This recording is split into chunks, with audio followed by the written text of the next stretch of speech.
तो रक्त का पीएच मान कितना होता है? 7.4 होता है। कितना होता है? 7.4। कैसे याद करेंगे इसको हम? दोस्तों, जो रक्त का शिविर लगना चाहिए, रक्त का जो कैंप लगना चाहिए, वो 7 दिन लगना चाहिए। 7 से हो जाएगा 7 दिन लगना चाहिए। और हमें कम से कम साल भर में 4 बार ब्लड को डोनेट करना चाहिए। तो 4 से हो जाएगा कि 4 बार हमें क्या करना चाहिए? ब्लड को डोनेट करना चाहिए। तो इस प्रकार हम 7.4 इसको याद कर सकते हैं। नेक्स्ट है दोस्तों, आंसू का पीएच मान कितना होता है? 7.4। कैसे याद करेंगे इसको हम दोस्तों, जब हम 7 दिन क्या होगा, रक्त का अगर कैंप लगेगा तो अगर साल भर में 4 दिन अगर लोग ब्लड डोनेट करने जाएंगे तो कोई भी पेशेंट क्या दुखी होगा? नहीं होगा।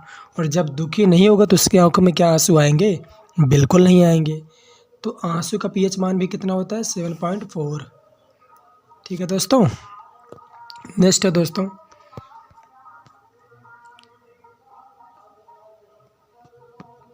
जल का पीएच मान कितना होता है? 7 होता है। कैसे याद करेंगे इसको हम? दोस्तों, हमें जल की आवश्यकता क्या होती है? 7 दिन पड़ती है। तो 7 से हो जाएगा 7 दिन। और नमक का पीएच मान कितना होता है? 7 होता है। तो हमें नमक की भी आवश्यकता क्या होती है? 7 दिन पड़ती है। तो इस प्रकार हम इसको याद कर सकते हैं। ये दोनों न्यूट्रल होता है दोस्तों, उदासीन होता है। नेक्स्ट है दोस्तों, नींबू का पीएच मान कितना होता है? 2.4। कैसे याद करेंगे इसको हम? दोस्तों, आप जब भी बाज़ार जाते होंगे तो आप 10 रुपये में कम से कम 2-4 नींबू लेके आते होंगे।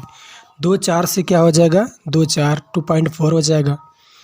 तो इस प्रकार आप इसको याद कर सकते हैं। जब भी आप बाज़ार जाते हैं तो 10 रुपये में 2-4 नींबू आपको मिल ही जाता होगा।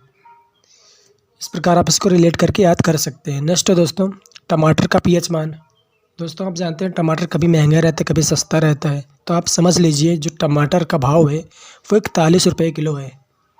4.1 रुपये केजी, मतलब 4.1, या फिर कह सकते हैं 41 रुपये किलो टमाटर है। 41 हो जाएगा 4.1। आप इस प्रकार इसको रिलेट करके याद कर सकते हैं। नेक्स्ट है दोस्तों, तेजाब का पीएच मान कितना होता है? 1 होता है। कैसे याद करेंगे इसको हम? दोस्तों, तेजाब जो होता है ये बैटरी में होता है। और बैटरी में अगर आपकी मोबाइल होगी तो वो इसमें कितनी बैटरी लगती है? केवल 1 बैटरी लगती है। 1 से आप याद कर सकते हैं तेजाब का मान कितना होता है? 1 होता है। नेक्स्ट है दोस्तों, दूध का पीएच मान कितना होता है? 6.4। कैसे याद करेंगे इसको दोस्तों? आप जानते हैं दूध का जो दाम है वो कितना है?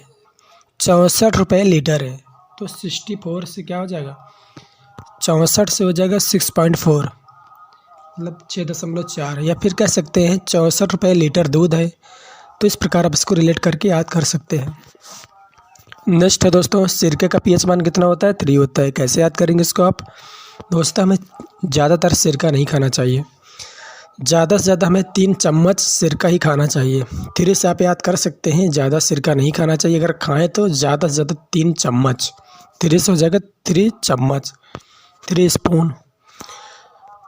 नेक्स्ट है दोस्तों, शराब का पीएच मान कितना होता है? शराब का पीएच मान, शराब का जो पीएच मान होता है 2.8 होता है। कैसे याद करेंगे इसको आप दोस्तों, जो शराबी होते हैं उनको 8 बजे सुबह कम से कम 2 ढक्कन चाहिए, 2 पैग चाहिए। और शाम को 2 पैग चाहिए 8 बजे। तो 8 बजे सुबह 2 पैग, 2 से 2 पैग हो जाएगा, 8 से 8 बजे हो जाएगा।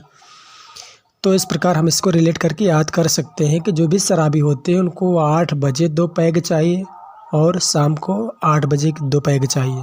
इस प्रकार आप इसको रिलेट करके याद कर सकते हैं। दोस्तों, आप या तो फिर ट्रिक से याद कीजिए या फिर अपने यहाँ पे याद कीजिए, याद तो करना ही पड़ेगा। नेक्स्ट है दोस्तों, इसके लार का पीएच मान कितना होता है? तो 6.5 से 7.8 होता है। कैसे याद करेंगे इसको आप? दोस्तों, लार चाहे वो 6.5 से हो जाएगा 65 और 7.5 से हो जाएगा 75। तो इस प्रकार पर इसको रिलेट करके याद कर सकते हैं कि हर आदमी के मुंह में लार आता है, चाहे वो 65 साल का हो चाहे वो 75 साल का हो। तो इस प्रकार आप इसको याद कर सकते हैं। नेक्स्ट है दोस्तों, समुद्री जल का पीएच मान कितना होता है? 5 होता है। कैसे याद करेंगे इसको आप? दोस्तों आप ऐसे समझिए, जहाँ पर आप खड़े हैं वहाँ से समुद्र कितना दूर है? 85 किलोमीटर है। 85 किलोमीटर आपको जाना है वहाँ से दूरी, और वहाँ का किराया कितना है? 85 रुपये है। तो 85 रुपये में 85 किलोमीटर आप जाएंगे। तो इस प्रकार आप इसको याद कर सकते हैं कि आपके जहाँ पर खड़े वहाँ से समुद्र कितना दूर है? 85 किलोमीटर है।